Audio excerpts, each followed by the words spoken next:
Welcome everybody to the Sentinel Report. I am your host, Alex Newman. It is a beautiful week to be alive and to give glory to God. Thanks for joining us today, folks. Huge news. The UN is again on the verge of bankruptcy. Couldn't happen to a nicer group of people. Meanwhile, the regime in Connecticut has just delivered a devastating blow to the homeschool movement, the first major setback for homeschoolers in decades in this country.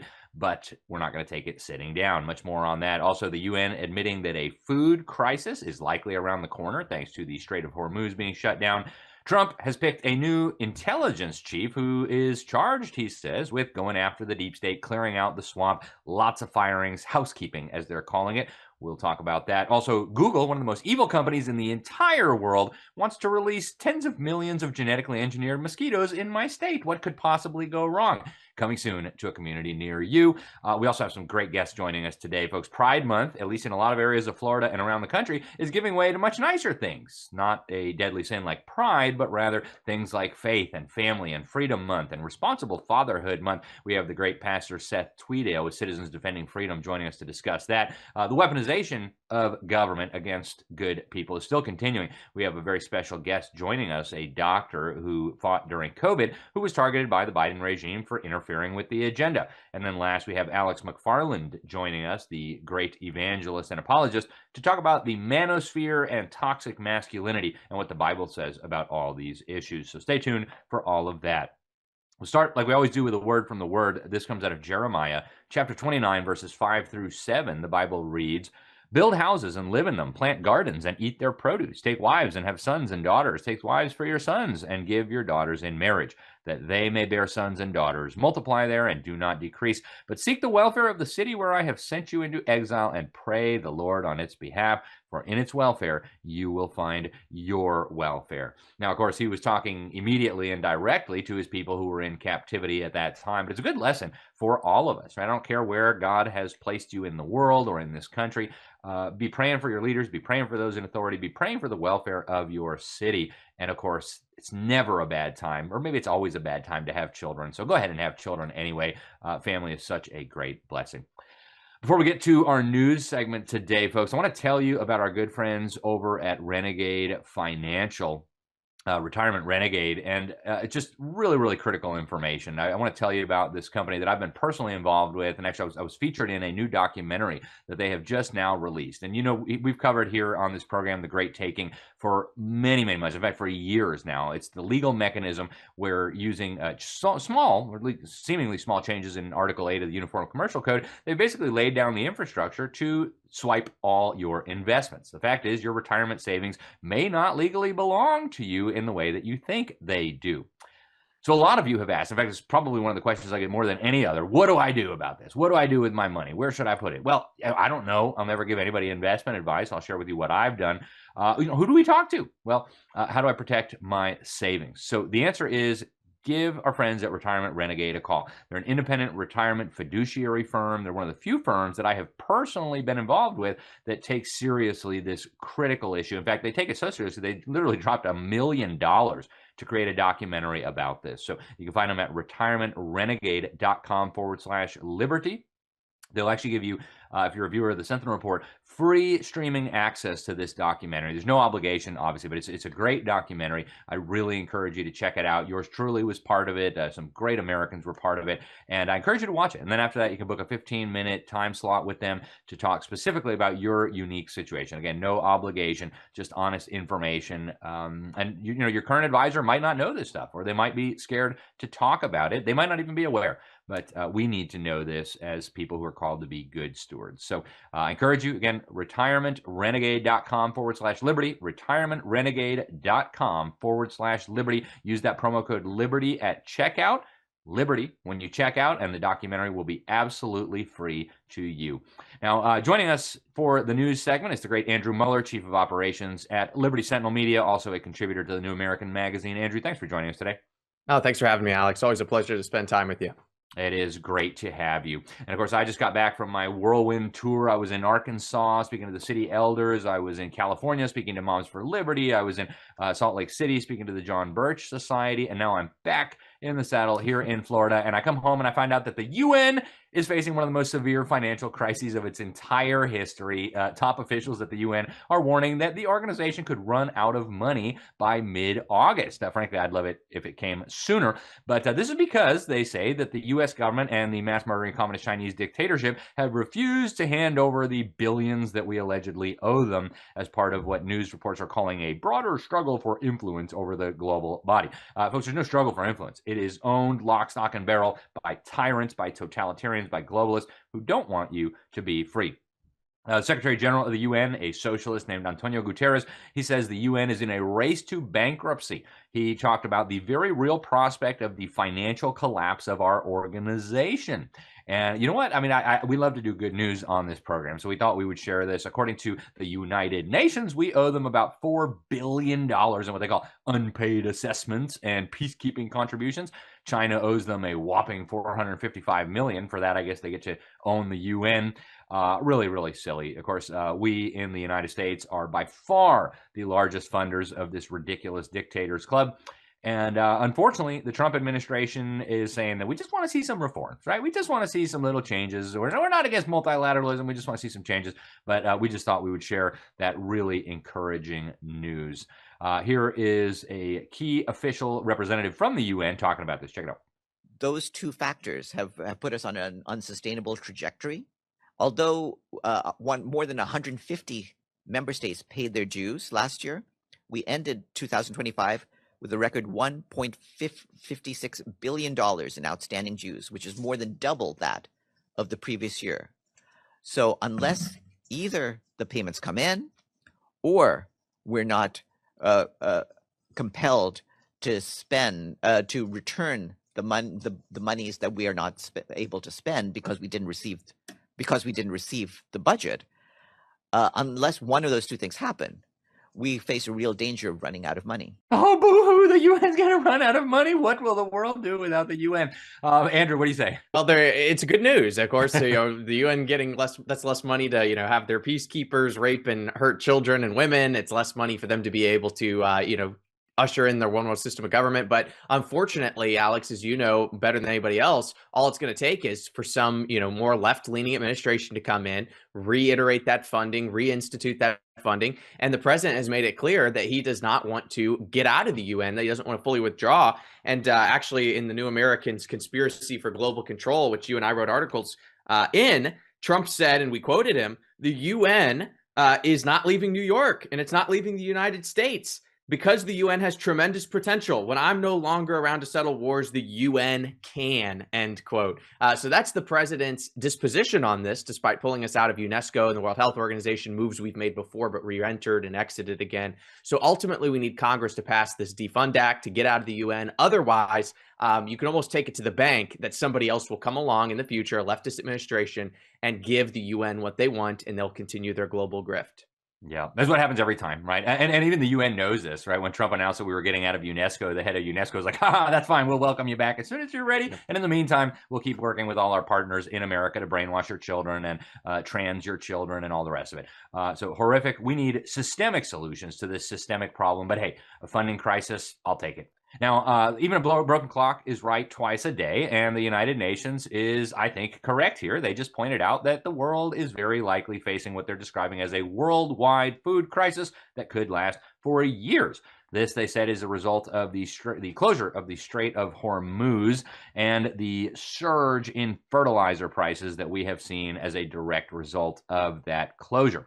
Apparently, farmers are now purchasing far less fertilizer because they can't afford it, which means they're going to produce a lot less food in the coming harvest. So Americans will probably be okay because we're a pretty rich country. But if you're living on $2 a day and you're spending 3/4 of your money on rice and beans to feed your children, this is going to hurt really badly. And I suspect, maybe I'm being a conspiracy theorist here, but hey, what can you do? I suspect that the UN and a lot of powerful people want a global energy crisis and a global food crisis, and I've been talking about it for years. I suspect this is what we're seeing. Speaking of global crises, Google, I think, is trying to unleash another kind of crises. They've got a debug project, which is asking the federal government, the EPA in particular, for permission to release 32 million mosquitoes that have been genetically engineered in a laboratory. They carry a bacteria called Wolbachia bacteria. This apparently prevents eggs from hatching when they mate with female mosquitoes. And yeah, I don't know. I, for one, am not okay with Google airdropping tens of millions of mosquitoes in my state any more than I'm okay with all the weird stuff that Bill Gates is up to.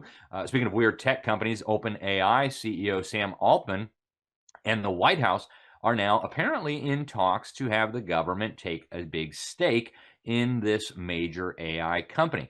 According to news reports, the talks have been in progress for over a year. Apparently, Altman shared the idea with the Trump administration back in 2025. But I am very concerned about this. Of course, I'm concerned about the people running these AI companies, but I'm also concerned about the federal government becoming the owner of the means of production. OpenAI said this public wealth fund that the government could produce would invest in diversified long-term assets that would supposedly enable citizens to participate in the upside of AI growth. I don't know, Andrew. I personally am troubled by this idea of having government invest in companies with our money. I mean, it sounds like Bernie Sanders would like something like that, but what do you say? It's a horrible idea when you have, the fox and the hen running the hen house. It's not a good idea. This is a horrible, corrupt merger of state and corporate power. And these AI companies, they don't want what's best for us. If you listen to Sam Altman talk or Peter Thiel talk, they have a hard time answering questions about, like, should humanity continue to exist? Should people have jobs? Like, their vision of the future is everybody being replaced by AI robots, humanity living on some sort of universal basic income, and basically the government, our services, fast food restaurants, customer service, etc., being run by these AI robots, and we'll be like the little characters in Wall-E, fat and happy, playing some video game on our AI meta headset, while the overlords make decisions for us. So this should not happen, just period, much less the government. And we know the government, anytime it gets involved in something, always weaponizes it and takes it to nefarious ends. And this is going to happen with or without government involvement. So I think the government involvement would basically secure its disastrous end, and people should push back on this. Yeah, absolutely. And they're rebranding some of this now. They're talking about universal high income. Well, that sounds better than universal basic income. I don't know. Maybe if we behave ourselves, to borrow from Brave New World, they could throw us on a savage reservation, or they could hook us up with some soma so that we're not alarmed by all this creepy stuff going on. Speaking of creepy stuff, we've got a member of Congress, Representative Eric Burleson, explaining on the show Redacted that apparently there are people who can summon UFOs with telepathy. I know it sounds bonkers. Listen. Right, and what I've learned is, Clayton, I unfortunately have to preface this with I don't necessarily espouse these beliefs. I'm just going to convey to you what I've been told by other people, right? And the common tropes that I hear that really kind of are shocking are that people are able to, through some form of mental exercise, be able to call in UAP, non-human intelligence. There are events or people that have come to my office, have had active, discussions. In fact, I told one of them, I just called their bluff and said, all right, if you can do it, let's go do it right now.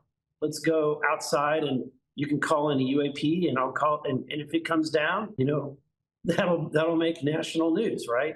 Sadly, that did not happen. Yeah, kind of weird, folks, but there's so many people in Washington, D.C. now talking about these aliens. I'm telling you, they're getting something big ready. And I wonder if they're not going to try to tell us that there's like good aliens and bad aliens. And, we should sign up to fight with the good aliens against the bad aliens. I don't know. But I think they're getting us ready for some sort of massive, massive psyop. And folks, we need to be on guard. As a general rule, if the government says something, if the media says something, don't believe it. Now, former acting attorney general Jeff Clark, who of course has been a guest on this program, recently warned that Democrats are still trying to target lawyers who served in the first Trump administration. And the consequences of this are going to be catastrophic. Listen to what he said. Can those prosecutors 2 years from now, 2.5 years from now, can a Democratic Justice Department prosecute those prosecutors for those, I don't know what you call them, I guess legally you call ex parte communications, whatever they are? Is it against the law to jury tamper with a grand juror if you're a prosecutor? Yeah, the short answer is it's an first, it's such an elementary blunder, and the administration's been doing it generally. The more effective course would be to refer them to their own bars, and that's part of this overall fight. So those are prominent Democrats literally talking about how they are going to do everything possible to disbar key lawyers who worked with Trump. Jeff Clark, as I mentioned, this is what he had to say about it. He says, this is highly dangerous and a dagger aimed at having to engage in political competition, the life's blood of what keeps us free. He says it points directly to a goal of running a one-party government, just like communist China. So be aware, folks. Meanwhile, U.S. Attorney in Miami just sent a powerful message to the deep state by indicting a former prosecutor. Interesting. And see, there's kind of a difference here, right? Here you have one side weaponizing the government against lawyers who did the right thing. Then you have another side that thinks they can commit all the crimes that they want to and face no consequences. Well, this prosecution may prove otherwise. So you've got these charges against former Assistant U.S. Attorney Carmen Mercedes Lineberger. The charges carry more than 20 years in prison if convicted. And what the U.S. Attorney in Miami said is that this was an investigation into the Obama-Biden government weaponization. This is the same U.S. Attorney who secured charges against Raul Castro. And basically, he is asking for this. He's asked for this indictment because as part of Jack Smith's investigation, this former assistant U.S. attorney in Miami apparently took a bunch of very important documents when she left.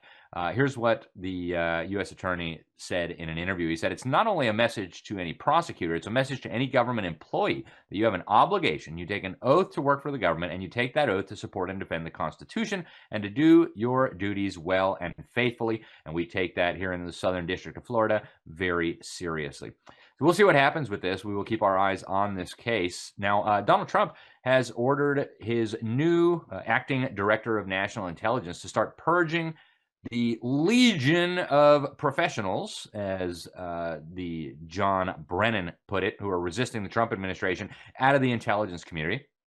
The new guy taking over the job there from Tulsi Gabbard is Bill Pulte, former housing bigwig in the federal government and also a developer.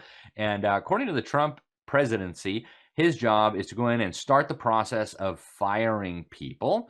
Trump said in an interview with the Wall Street Journal that by having him serve in an acting capacity, he's going to be less shackled. It gives him more power, for a somewhat limited period of time.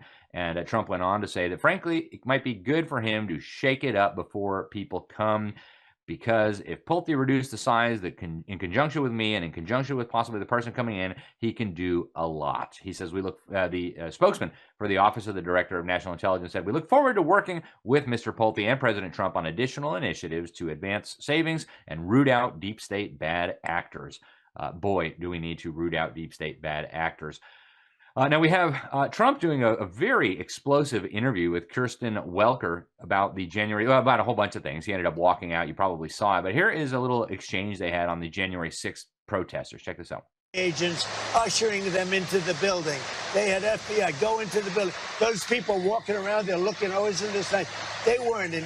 They were being ushered into the building. There's no evidence. You had a bunch of dirty cops, and frankly, what they did was weaponization of our government. There's no evidence of that. There's absolutely no evidence of that.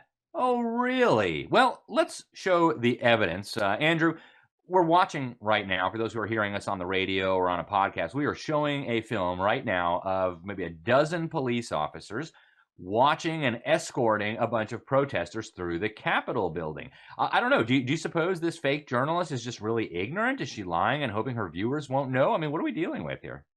We're dealing with the media, intentionally lying to manipulate people. I mean, people have short memories, but this footage was everywhere. It was given to Tucker Carlson back in 2021. He aired it all over Fox News. Everyone saw this footage, ostensibly about, these, people, if you can call them even rioters, they're protesters. They're mostly normal Americans coming in to the Capitol. Capitol. The police is standing there, as people just saw. They're going around, looking around. It was fine. There was no issue there. But the media is invested in this narrative that January 6th was a, Pearl Harbor style event in American history, and they have to keep that grift going. So I think it's very intentional. It's a part of their agenda, their Mockingbird media narrative, to be able to weaponize January 6th against MAGA Republicans and say that these are violent white supremacist neo-Nazi fascists who overthrew the government because they don't believe in democracy. That's the grift they're trying to keep alive, and it's not based in reality whatsoever. Yeah. And speaking of John Brennan, I mean, he was the one who was talking about now we're going to use the full force of law enforcement and intelligence to go after all these terrible Americans. Folks, a lot of these like grandmas who like went out just to peacefully pray over what they thought was election fraud. What a terrible, terrible fraud was perpetrated on the American people. Now, Trump ended up storming out of this interview after she repeatedly said that the elections are safe. We all know they're not, but you can watch the end of this little clip here. Evidence than ever presented. Let's talk your about elections in this country. We're like a third world country. Your elections are crooked, and you're crooked, and Meet the Press is crooked, and so is ABC and CBS and CNN. But Mr. President, you're one-sided crooked networks. All right, let's call it quits because I've had enough. Thank you, darling. Have a good time. Mr. President, let's please. I traveled all the way to Wisconsin. I've sat in the rain with you. I know. I've sat in the rain with you for an hour, on and off. I mean, in her defense, she did point out a couple things that were true, right? Trump, you said it wasn't going to be no more wars during your next presidency. Of course, we're back in a war, and Trump said, I never said that. Of course, he did say that. But, he's absolutely right when he says that the press is totally crooked, and we all know that, and we shouldn't stop saying it. Now, Pam Bondi, the former U.S. Attorney General, just told lawmakers in a confidential hearing that there were redaction errors made in the release of the Epstein files. And I'd say that'd be the understatement of the century. They redacted the names of a bunch of the perpetrators and co-conspirators and associates of the pervert Jeffrey Epstein, child rapist. But they did not redact the names of the people they were authorized to redact, in many cases, the children victims of these monsters. But, we need to keep talking about these Epstein files, folks. We still have no arrests other than Maxwell. We still have no indictments. We don't even have investigations. You probably remember Bondi saying, well, the stock market's doing really well. Frankly, I'm not okay with that. These facts must come out, and we must have accountability.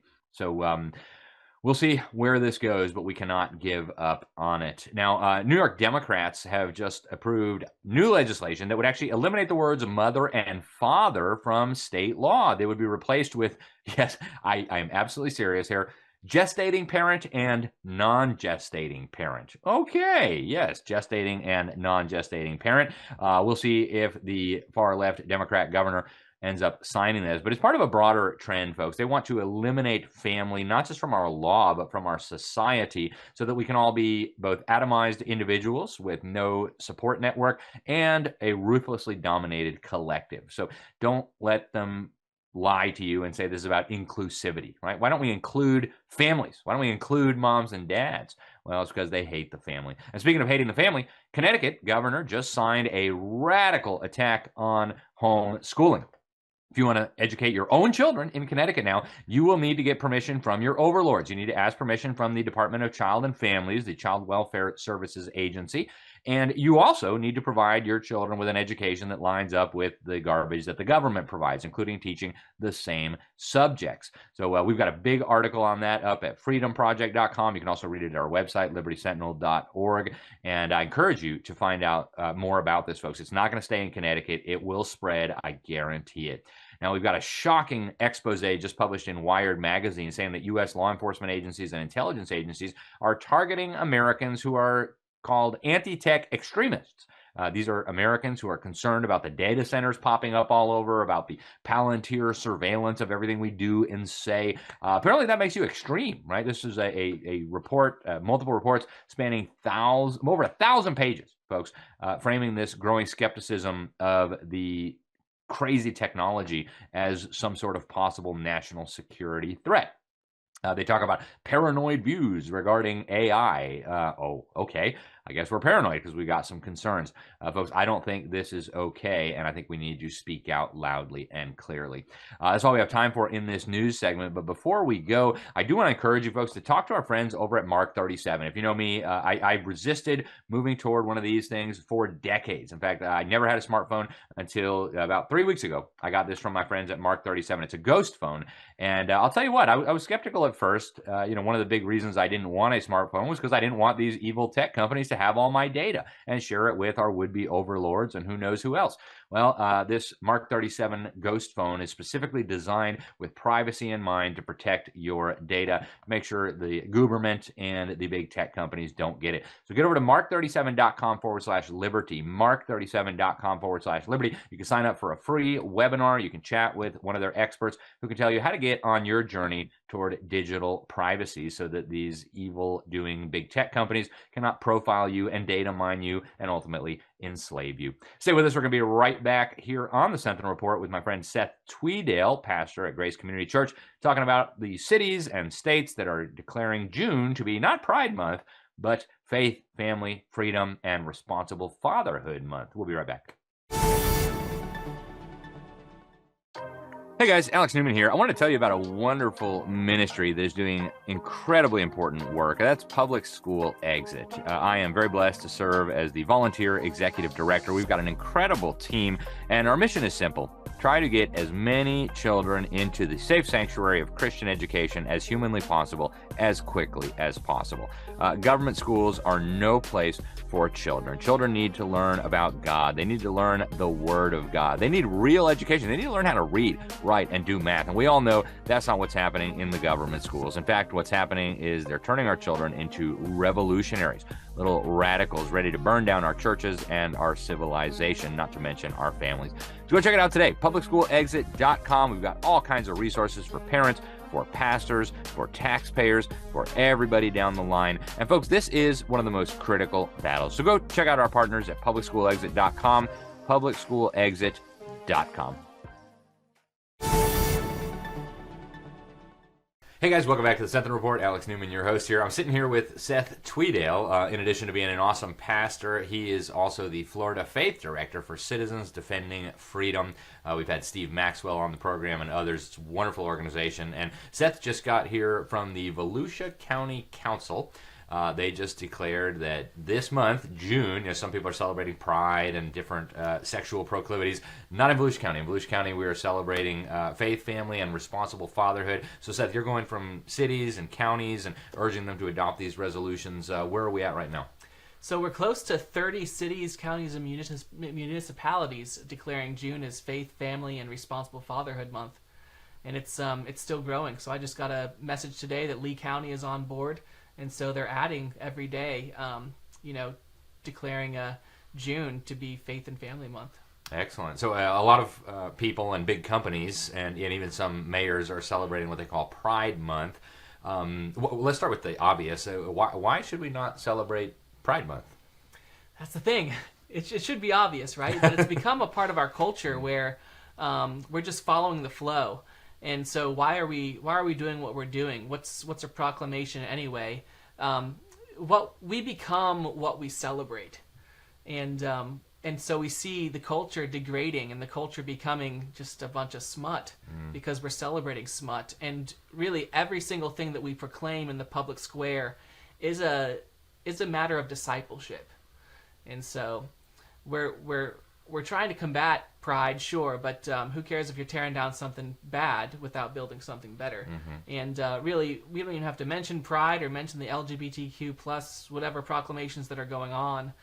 And it makes me question, where did this all come from, and really, what's the problem? What's the answer? And where I see the problem is, churches. I think as the church goes, so goes the nation.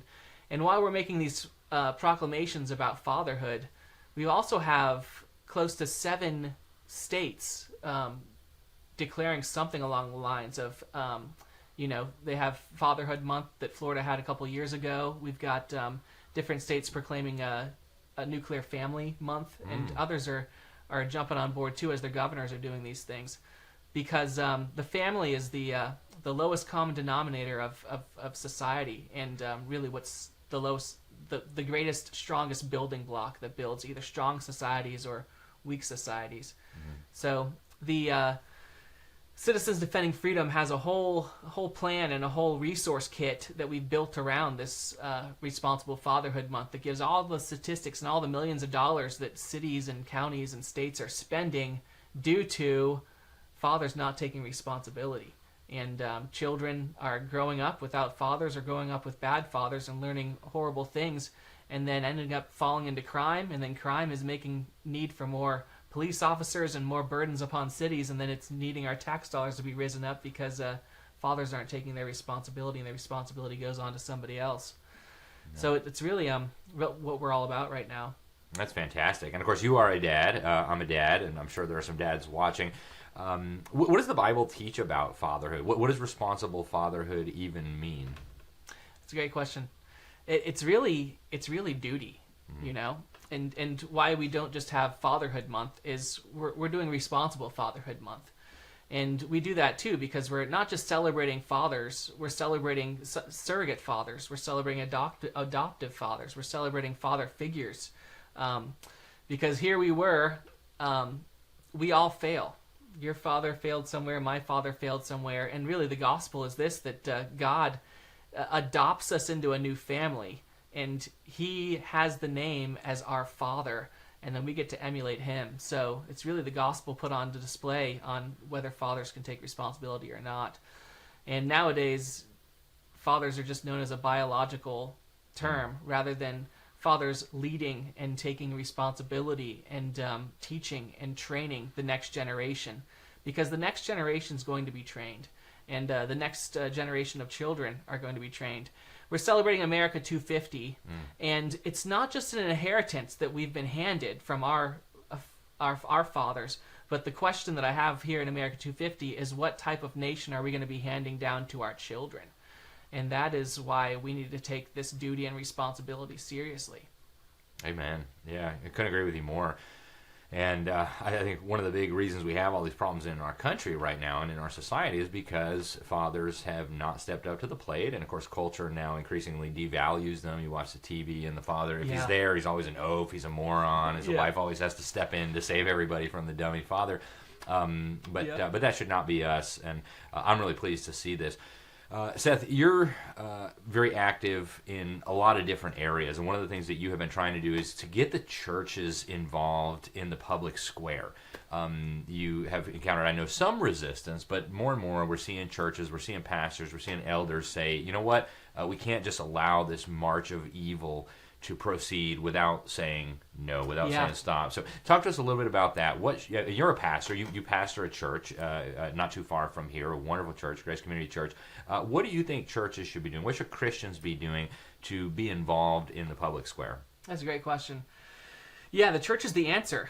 And so what should the church be doing?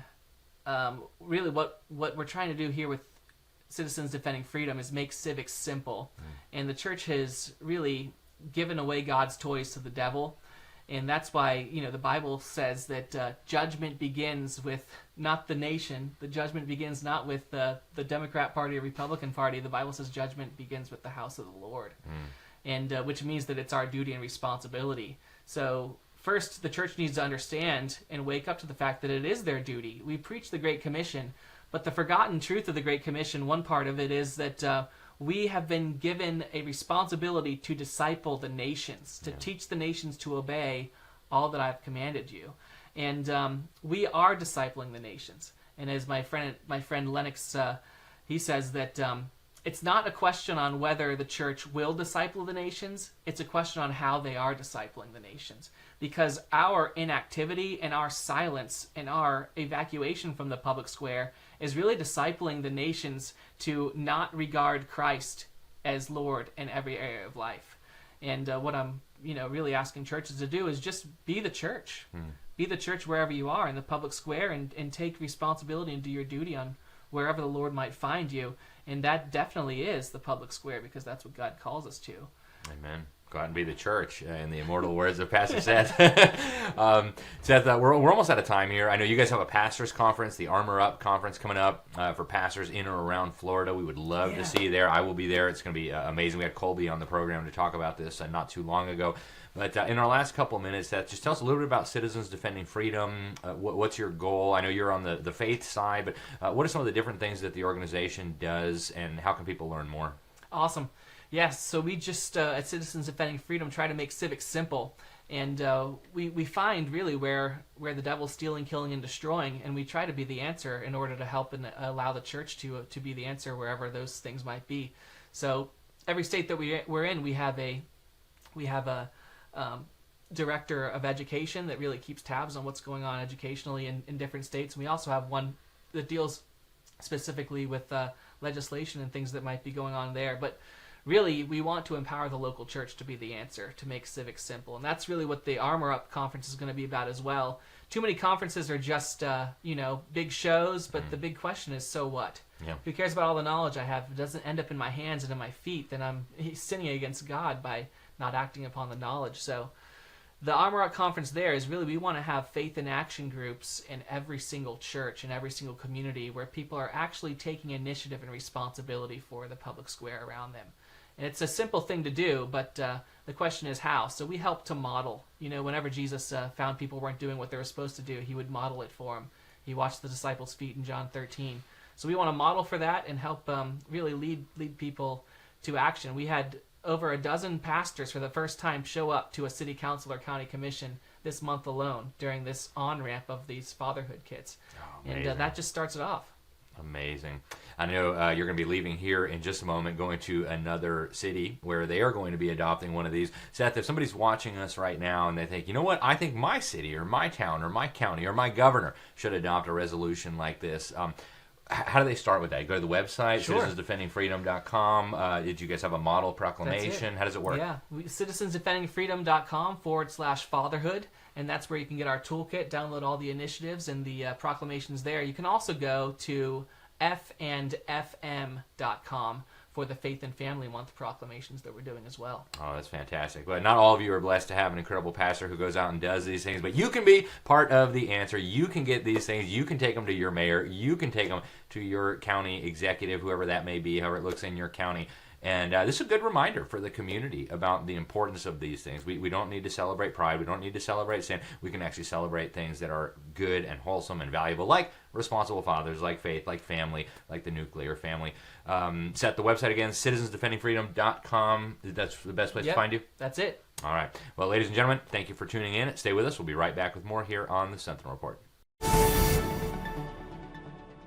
In the grand tapestry of nature, a delicate balance weaves life's intricate threads. Today, this balance is faltering more and more as bee populations face unprecedented challenges. Without a collective effort to rescue our bees and enhance biodiversity, we're headed for devastation on a global scale. But amidst the chaos, a solution has emerged. A rallying cry echoes. A call to protect these guardians of our food chain. Introducing 4R Bees, a technology-driven organization that is saving bees globally and organically every day. At 4R Bees, we understand the critical role that bees play in maintaining the balance of our ecosystem. Saving the bees is synonymous with saving our planet, and 4R Bees is at the forefront of this mission. Visit 4rbees.com to learn more about how you can save the bees and redefine the course of our future. Welcome back to the Sentinel Report. Folks, there's a lot of people who want us to forget all about what happened during COVID. The tyranny, the lawlessness, the abuses, the mandatory injections that so many of us absolutely refuse to take. The hysteria, the narrative. There's so many people now that just want all that to be in the rearview mirror and we just move on. But it's not over for a lot of people. In fact, we've had multiple guests on this program who were targeted by the federal government for interfering with the narrative, whether that was prescribing medications the government didn't like, whether that was interfering with the mass injection program. Joining us today is another doctor who was targeted by the federal government. It's a fascinating story. He's been making the rounds with some of our friends. His name is Dr. Ron Elfenbein. He is the founder of the First Call Medical Center in Maryland. He's a doctor in emergency medicine. He's got more awards and degrees and honors than we would possibly have time to go through in this brief segment. He actually won awards for what he was doing during COVID from the Democrat governor of Maryland, from Democrat legislators in Maryland. So he's an extraordinary individual. He did mass testing, and the federal government came after him. He was giving monoclonal antibodies to people, and the Biden administration apparently didn't like that because they wanted to do the mass injections, and if there were available treatments, then they couldn't do emergency use authorization for these mRNA shots. Doctor, welcome on the program. Thank you very much for joining us today. Thanks for having me, Alex. Pleasure to be here. It's an honor and a pleasure to have you. So they prosecuted you during the previous administration. They got a conviction, but then the judge went almost an unprecedented step, wrote this huge, I think, 93-page thing, throwing it all out, saying that the government was out of line here. Now they have appealed, and they're coming after you again. Give us a little bit of the background. How did this all start? So I was, as you said, treating people with monoclonal antibodies. I actually my company was the largest supplier of monoclonal antibodies in the entire state of Maryland, and I believe the entire Mid-Atlantic region. So that's Virginia, Delaware, Pennsylvania, West Virginia, and Maryland. We were larger than Johns Hopkins, University of Maryland. We were infusing hundreds of people a week and saving hundreds of lives a week because this medicine represented truly the cure for COVID. In high-risk individuals. So people who would potentially go on to be hospitalized or die, we were saving their lives, no question about it. And, you know, we were doing this on a grand scale, and I had 3 sites. In fact, one of the sites, the federal government came to me and said, hey, we don't know what we're doing. We can't figure this out. Can you help us set up a site at FedEx Field where the Washington Redskins play football? So in partnership with HHS, the federal government, the Maryland Department of Health, and my company, we set up and ran a site for them, which became the model for the entire country moving forward. And the government then, the Biden administration, went on to politicize this medicine. They federalized the distribution. So then they said, well, we're going to control where it goes. And all of a sudden it seemed that the red states were having trouble getting this life-saving medicine, which is just unconscionable that they would do that. And then they said that the criteria they were using for distribution was not need, but this ridiculous term of equity, which nobody's been able to define for me. And it certainly has no place in a discussion about a life-saving medicine. And then they shut the whole program down based on like nonsense. So I went on Fox News and Newsmax and a bunch of other right-leaning entities, and I said that they are going to kill people. I mean, here's a copy of the article where it says, Maryland doctor says people are going to die, end quote, after Biden administration uses faulty data to snub antibody treatments. And 4 months to the day that I went on Fox News, I get indicted for federal healthcare fraud charges that even the federal judge adjudicating my case in a pretrial conference said that the prosecution was a case of, quote, shoot first and ask questions later, end quote, because that's what they did. They didn't do any investigation. They just indicted me and then just figured they're going to find something. They took me to trial. And to your point, the chief federal judge of the entire state of Maryland, who was my judge for my case, was, thank God, paying attention.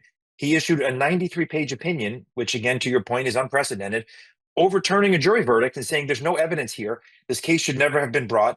Not only am I acquitting you of all charges, but in case the government appeals, you're guaranteed a new trial. And of course, literally weeks before Trump's inaugurated, the Biden DOJ decides to appeal. And now they're dragging me back into court for a second criminal trial for what has already been adjudicated by the chief judge of the state of Maryland, that it was a nonsensical case and should never have been brought. They're bringing it again.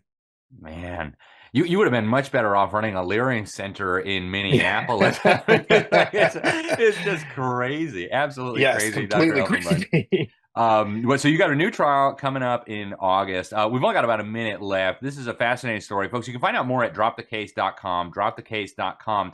And it's not just about this one doctor, right? It's about a system, weaponization of government that targets people who stand in the way of these agendas, these narratives. And this time it's Dr. Elfenbein. Next time it might be you. But Dr. Elfenbein, we've only got less than 1 minute left. Tell people the things that they need to know about this case and how they can learn more.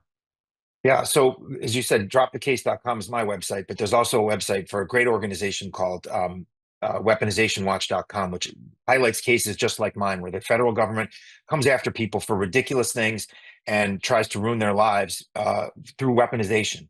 And I would highly recommend people check that website out and try to support that organization, because to your point, Alex, They can do this to the president of the United States, the most powerful man in the world, and then they can do it to me. They certainly can do it to you, and they have no qualms about doing it. So why would they not do it to you? So this is like the most un-American thing imaginable. Weaponizing your government against its own citizens is the most un-American and just unconscionable thing that anybody can do. And this is what goes on. And I'm living proof that it actually happens, and it can happen to anybody. So people need to be aware that this could be you, and you really got to take it seriously. Yeah. Meanwhile, the actual fraudsters are laughing all the way to the bank, taking out billions of dollars from the system to run fake hospice things, fake Medicare centers, fake Leering centers. It's absolutely disgusting. Dr. Elfenbein, I want to thank you for your courage in standing up against this. We tried really hard to expose some of this COVID madness while it was happening. We got banned and shadow banned and dinged and striked, and it's just terrible. But the narrative was so obviously phony. The government was so obviously intent on injecting everybody with these mRNA concoctions that nothing could get in the way, even superior treatments. And you are a case in point. Thank you very much for joining us on the program today. Please keep us updated on your case, and hopefully we can get you back. Thank you so much. I'd like that very much. Thanks. Have a good day. Thank you. Appreciate you coming on. All right, folks. This is, again, the tip of the iceberg, right? There are so many of these cases. The government has gotten out of control. They are targeting people who stand in their way. And now, Trump tried to create the weaponization fund to compensate some of these people whose lives were completely destroyed by the Biden DOJ. And even a handful of Republicans stood in the way, folks. So we've got a really serious problem in Washington, D.C. And it might be Dr. Elfenbein today. It might be a grandma who went to the January 6th protest last week, but next week it might be you. So we need to be paying attention. We cannot allow this to continue unchecked. Stay with us. We're going to be back with more right here on the Sentinel Report. Life's just better with VNI. There's purpose, there's passion, and there's a renewed sense of inspiration and optimism with every day. After all, we were founded on the power of possibility. Nearly a decade ago, a team of world-class scientists, formulators, and industry makers brought together biology, chemistry, and technology and created something unique and life-changing, while infusing a new sense of health and hope into the world.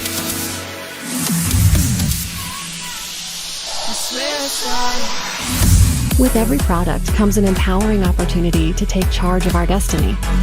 One where we feel rejuvenated and energized, and everything else around us feels lighter, brighter, and full of promise. Let's live victoriously, together.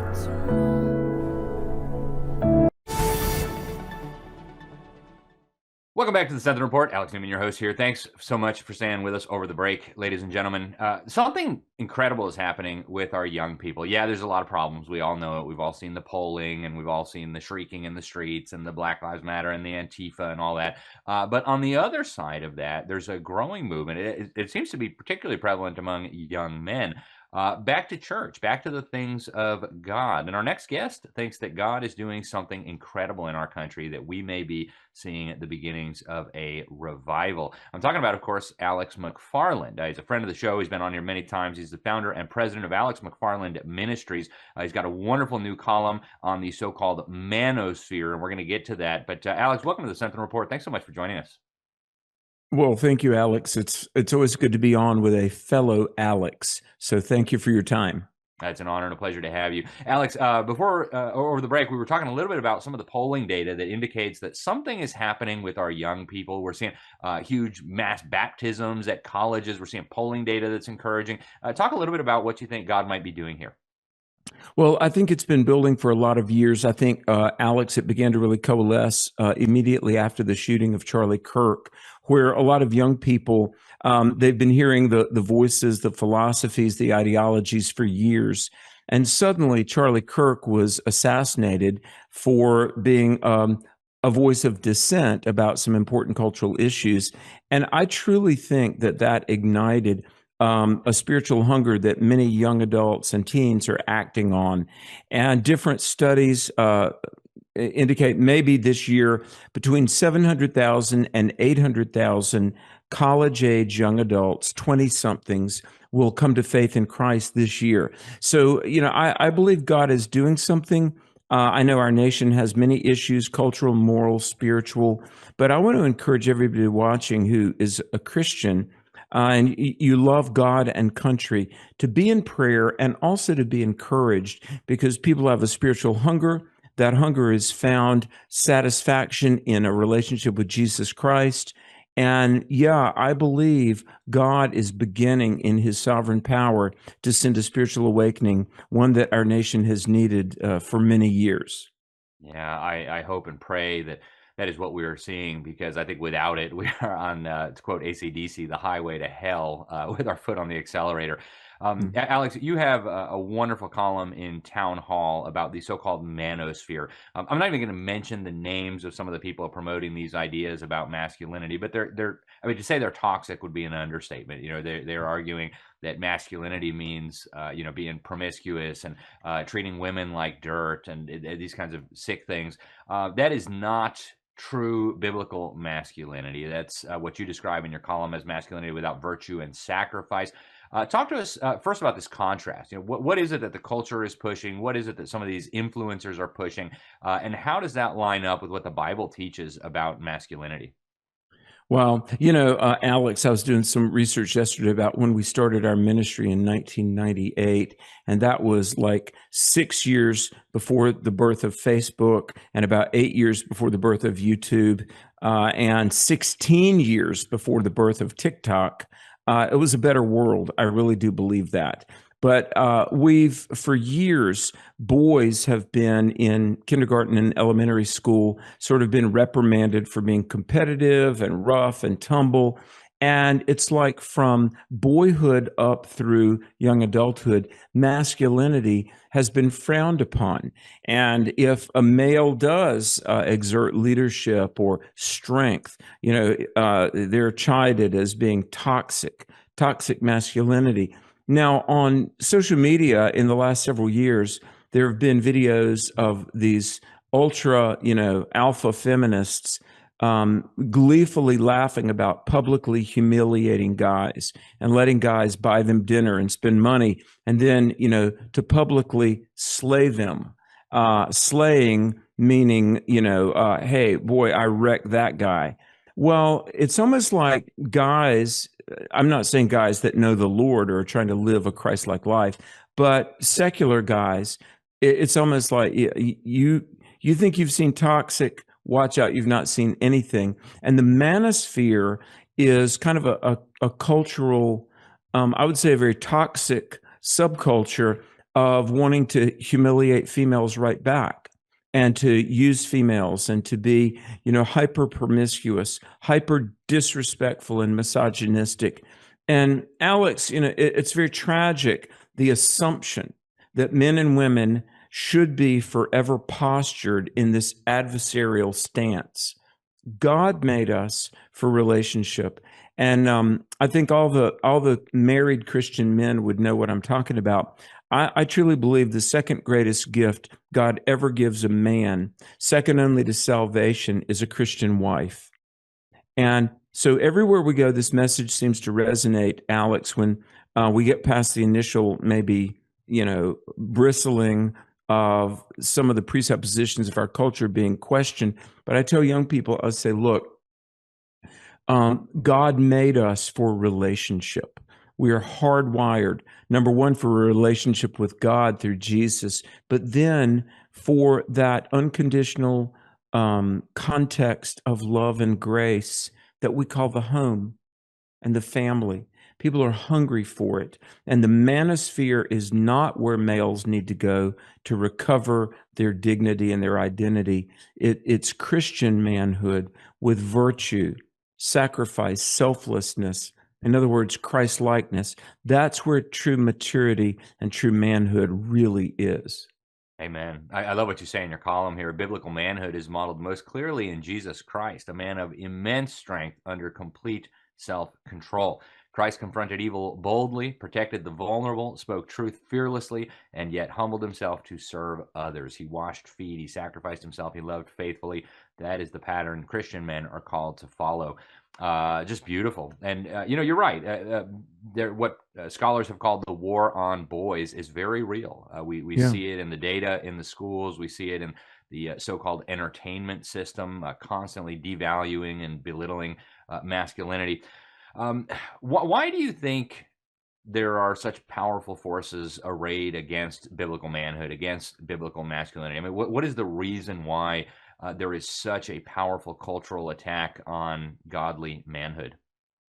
Alex, it's an unsettling but fascinating journey. How really 100 years ago, people like John Dewey and Bertrand Russell and Margaret Sanger and the secular social architects of the early 20th century, they had no use for Christianity. They had no use, in fact, they had contempt for traditional values. And so today we are feeling the repercussions of secular architects that wanted to build a godless, Christianless utopia. Well, it's imploded on ourselves. And the idea, well, I'll put it this way, Alex, the left, they get so much wrong, but for one thing, they get human nature wrong. 30 years ago, and I grew up playing Little League Baseball and then up through high school.